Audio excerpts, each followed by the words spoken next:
Tuesday, yesterday, regarding the Iran situation, that the use of force does not bring peace. Political settlement is the right way forward. The root cause of the conflict is the US-Israeli launch of military attacks against Iran in violation of international law.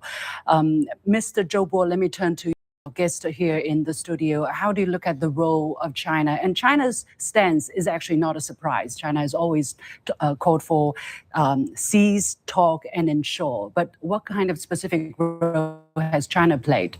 And that's exactly because China certainly talk about all the right things, but to implement all these things, right? So if you ask them to ceasefire immediately, would they do that? They would only do that when both sides become exhausted. Since it's just like that. But Chinese proposal, in long term might just work a bit like Chinese medicine. Sometimes work, yeah. Although you do not know how it really has worked, because when people look up to China to play a different role from the United States, people would really assume that China would just do things ABC like the United States. But the Chinese approach is totally different, based in its culture, in its tradition. So maybe, sometimes I think about this, maybe it's just like life. Everyday life is mundane. It's not really exciting like watching, NBA every day. But this is how life should be. And the Chinese approach certainly is right. And you see why China is right. When people see all these ships turning on the automatic system to say we are Chinese-owned or Chinese ships, that probably would just still into people's mind a kind of concept that China is associated with safety and security, while United States is associated with chaos. If this kind of impression, increase, and the people may just want to have China to play a bigger and bigger role in all different fields. Well, China has been pretty active. China has made 26 phone calls with countries in the region, basically all the major players except the United States, and there was a Chinese envoy on the ground as well. But Warwick, I want to ask your reaction to one of the things that the guests have mentioned. And before that, I want to read out what President Trump said, or basically a statement on behalf of Trump released by the White House. It says, based on conversations with Prime Minister Shehbaz Sharif and Field Marshal Asim Munir of Pakistan, and wherein they requested that I hold off the destructive force being sent tonight to Iran and subject to the Islamic Republic of Iran agreeing to the complete, immediate and safe opening of the Strait of Hormuz, I agree to suspend the bombing and attack of Iran for a period of 2 weeks. He also said, we received a 10-point proposal from Iran and believe it is a workable basis on which to negotiate. So what do you make of Trump's statement here? The key part of that statement actually is the reference to the 10 points. Because that is a proposal put on the table by Iran, not by the United States. The rest of the statement is bluff and blunder in very typical Trump fashion.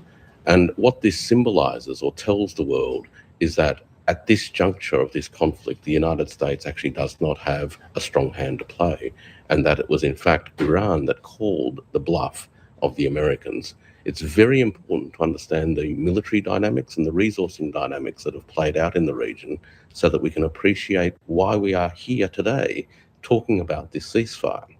If the Americans were able to successfully prosecute their military and their illegal war on Iran, there certainly would not be a ceasefire. Let's not forget, over the course of the last few weeks, the Americans have requested ceasefires before.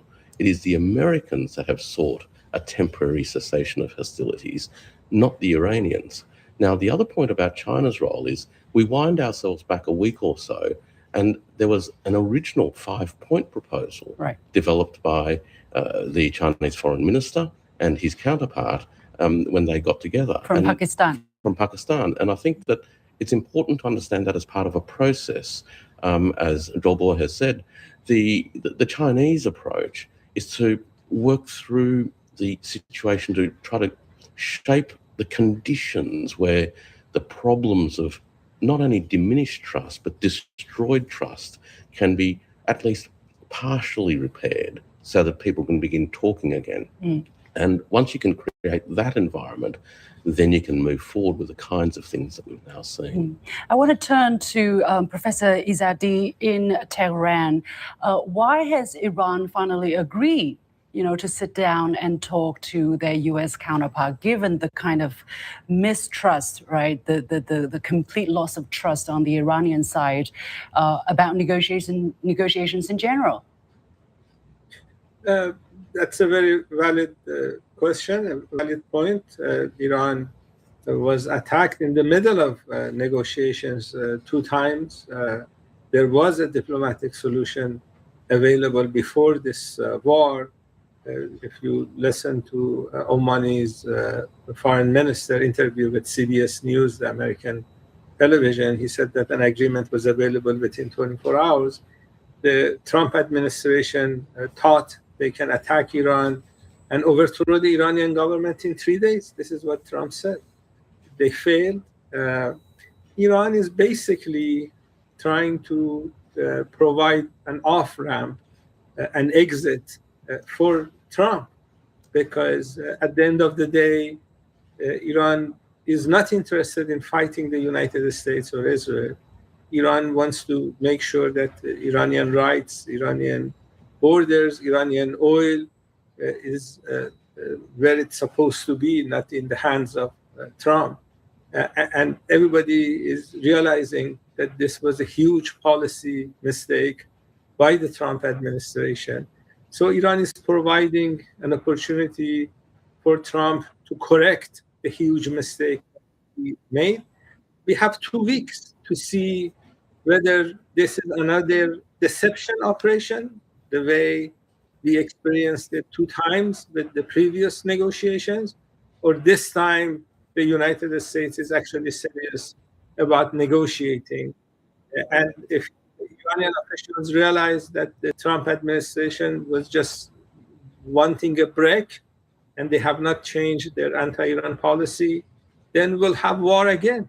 Because as your guest in Beijing said, Iran has the upper hand. This is something amazing because the US spends 100 times more on its military in comparison to Iran. For Iran, a non-nuclear state, to be fighting 2 nuclear regimes and winning is something that will be taught at military schools for many years to come.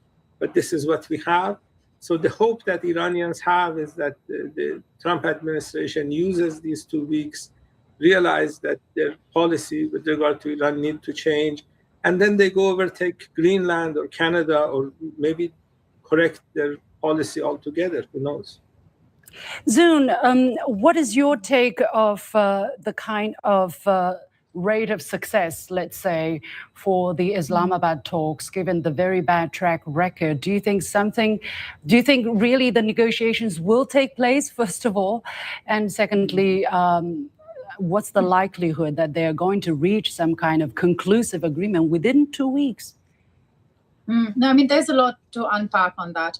Firstly, I mean, I'll also mention what Warwick Powell mentioned, the 5-point peace plan that was already, work in progress. And in the end, what Islamabad wants, what Beijing wants, what even Tehran wants is respect for international law, not targeting civilians, and a lasting status quo, lasting situation in which, Iran will not constantly be threatened. Let's also remember that Iran is a country and Iranians are people that have faced decades of sanctions, decades of discrimination. So what they want out of this is a change in that situation and that reality.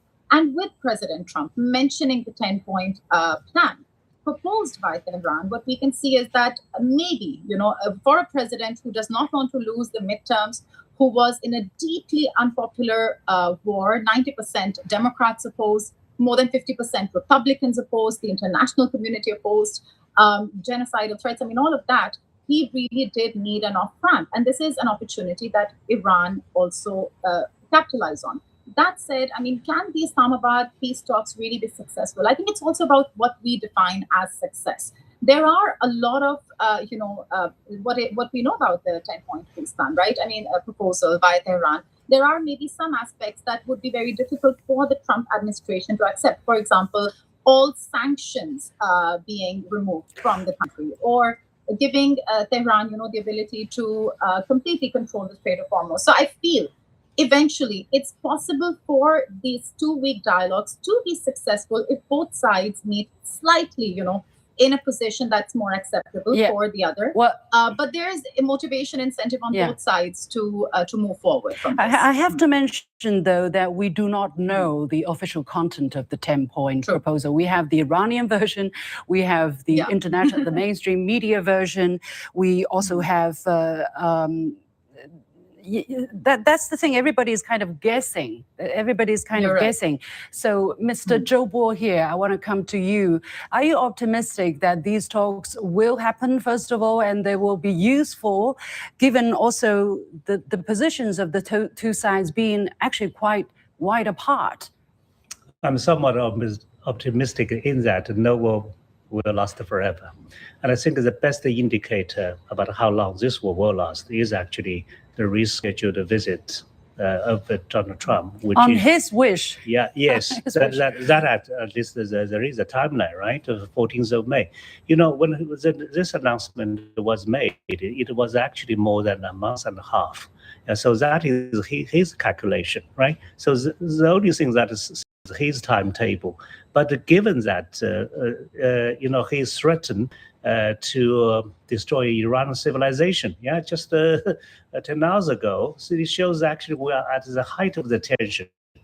So could we suddenly, reduce this kind of tension all of a sudden and massively? I really have some doubts. I think, but behind the door, I'm sure both sides are just busy negotiating on their own terms. Warwick, how much of a success, how smooth the process will be? Look, I think it's going to be very difficult because from what we do know of the items in the 10-point proposal, they include things that may actually be thresholds that the United States will struggle, either because the Trump administration will struggle to meet them, or in fact the American political system will struggle to meet them. So the sanctions issue is not an easy one to lift. Historically, sanctions imposed by the United States have always been a one-way street. Once imposed, they're there forever. They don't actually get ratcheted back. They actually get wound up higher and higher.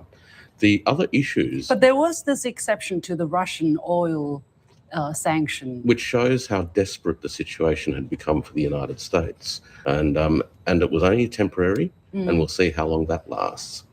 The other key points that I think are going to be very difficult to address goes to Iranian concerns for guarantees of their own security. How does that actually manifest itself? There is talk, of course, that the American bases need to withdraw fully from the region. That's a difficult ask for the Americans, but under military duress, that is clearly happening already, where American bases are being destroyed and American troops. I'm not convinced yet that the Americans are ready to accept that they have been defeated in this particular war. I think quite the contrary. The United States is claiming victory. At the same time, Iran also is claiming victory. Let's just take a closer look at the Iranian statement as has been released by the Foreign Minister Araghchi on behalf of the Supreme National Security Council.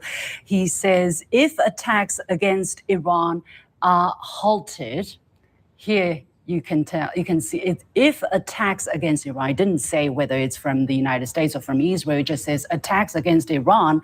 If these attacks are halted, our powerful armed forces will cease their defensive operations. He says for a period of 2 weeks, safe passage through the Strait of Hormuz will be possible via coordination with Iran's armed forces and with due consideration of technical limitations. Mr. Azadi, let me go to you. What does that mean? How will the modality be for the limited reopening of the Strait of Hormuz? The word technical in that statement is another way of saying that Iran will get transit fees from the ships that are passing through. He didn't want to use that terminology, but this is what he means by that. Going through the Strait of Hormuz is actually welcomed by Iran because Iran needs to collect those transit fees. So the more ships go through, the more Iran will welcome that. And this is what Trump is saying in his statement, that he wants ships to go through the transit, to go through the Strait of Hormuz. So there is an agreement there, but Iran will get transit fees. This is what Turkey does, Australia, Denmark, Canada. Some of these countries are members of the Convention on Law of Seas. If they are a member, they don't call it transit fee, they call it pilotage fee. And countries like Turkey that are not a party to this Convention on Law of Seas, they call it transit fee. Iran is not a party, US is not a party, Israel is not a party. So that is going to be important for Iran. Of course, Iran would consider the interest of friendly countries. China was a friend of Iran during hard times. Iranian leaders and Iranian people will remember that. China was very helpful throughout these years that Iran was under a lot of pressure, and China was helpful with regard to this conclusion that we are witnessing, and the hope is that this is actually a true conclusion. Yeah.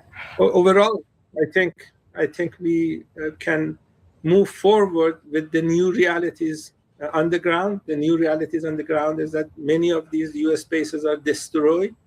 The reality on the ground is that Israelis have received serious damage. They started a war against Iran, so they deserve that. And it seems they're running out of these anti-missile equipment, because in the last number of days, Iranian missiles have been reaching their targets much easier. Professor Izadi, and basically to everyone on the panel, we have very limited time left. So I'm just going to ask the biggest uncertainty that you foresee over the 2 weeks of ceasefire. First Zun, then Mr. Joe, then Warwick. Please, 1 or 2 sentences, if you will, because Netanyahu, for instance, has already said the truce does not include Lebanon. So what is the biggest uncertainty you have in mind for the time being, Zun? Just very briefly, I think Israel breaking the ceasefire is not a very big uncertainty. They've already clearly stated that. The biggest uncertainty is, whether or not the Trump administration will agree to continue the talks, and that's all dependent also upon the pressure he faces domestically as well as internationally. Okay. This could be a great off-ramp for him, but it may not be. And the second, is no time for the second. Change. No time for the second, Mr. Joe. Okay, Mr. Joe. Well, I think in the 2 weeks' time, it will be difficult for them to reach a kind of a concrete, specific agreement. Again, as I said, probably Trump will feel pressure to finish talking before 14th of May. The reason is very simple. He wants to come to China. He wants to come to China as a winner, not as a loser. All right. Well, look, I think the biggest challenge and the biggest risk is actually being able to address the elephant in the room, which is how do you guarantee the security of Iran in an environment where the Americans have proven themselves to be incapable of actually reaching agreements and sticking to them. That's going to be the biggest issue. Well, we'll certainly keep a close watch on the situation. Many thanks to my guest, Fouad Izadi, Associate Professor from the University of Tehran in Beijing, Zun Ahmed Khan, Pakistani researcher journalist at the Center for China and Globalization here in the studio, Joe Bohr, Senior Fellow at the Center for International Strategy and Security at Tsinghua University, and Warwick Powell, Adjunct Professor at Queensland University of Technology. Thank you so much for your insight. And with that, we come to the end of this edition of The Point with me, Liu Xin. As always, you can follow me on Facebook and X and YouTube using the handle Liu Xin in Beijing. On behalf of the whole team, thank you for watching. You've got The Point.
Live from London, this is The World Today. Hello, I'm Jamie Owen. Welcome to the programme. Our top stories: total victory or crushing defeat. The United States and Iran offer different takes on agreeing a 2-week ceasefire to pause fighting and reopen the Strait of Hormuz. Israel says this ceasefire does not include Lebanon and launches a barrage of new attacks. Pakistan, who brokered this deal, says Lebanon is included. The head of the Chinese Kuomintang party calls for reconciliation and unity across the Taiwan Strait on her visit to the mainland. And ping pong tables pop up at London landmarks ahead of the World Championships later this month.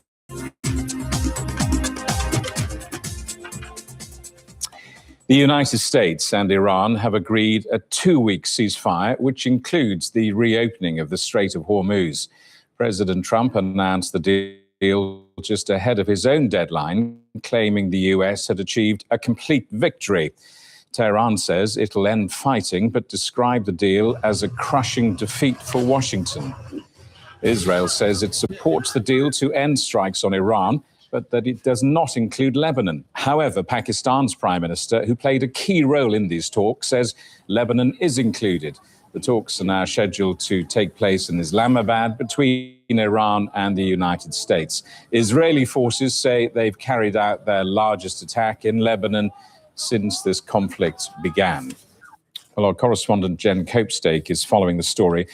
What else do we know about this deal? And perhaps more importantly, what don't we know? Yes, there is a lot that we don't know, Jamie. There is no public text yet on this, the conditions. There's no clear implementation mechanism and no settled answer as to how broad this ceasefire really is. Now, what we do know is that this is a 2-week ceasefire in principle brokered by Pakistan. It appears to have stopped the immediate escalation by the US against Iran that President Trump yesterday had threatened. He had said that if an agreement wasn't reached, a whole civilization could be wiped out. Now, that threat has not been carried out. Talks are due to move to Islamabad on Friday. That is being presented by all sides as the next phase in this agreement. We also know that the Strait of Hormuz is meant to reopen at least in some form, because that was central to Trump's deadline and it remains central to this deal. But there's still no clear public explanation of how the president's promise is going to be implemented, because he said the US is going to help traffic get moving again. Now, how does that work if Iran remains to security on the waterway? One of the main areas of dispute now that we're seeing very much right now live is whether Lebanon is included in the ceasefire. Israel has said very clearly that Lebanon is not included and has been carrying out attacks against Lebanon today. They said these are the strongest coordinated attacks against Lebanon that they have carried out so far, including in the capital, Beirut. Now, Pakistan and Iran say that Lebanon is part of that ceasefire agreement. So this is not yet a comprehensive ceasefire on all fronts of the war. At best, we have seen a politically brokered pause, all the different actors interpreting this differently. China's role in the truce was also highlighted by President Trump. He gave an interview to the news agency AFP. He said he believed that China had been influential in getting Iran to agree to the ceasefire before the deadline. Now, China's Ministry of Foreign Affairs spokesperson Mao Ning has given a statement supporting efforts from all sides. China welcomes the announcement by the relevant parties that they've reached a ceasefire arrangement. We support the mediation efforts made by Pakistan and other countries. China has consistently called for an early ceasefire and an end to the fighting, resolving disputes through political and diplomatic means with the ultimate aim of achieving lasting peace and stability in the Middle East and the Gulf. China has also made its own efforts in this regard.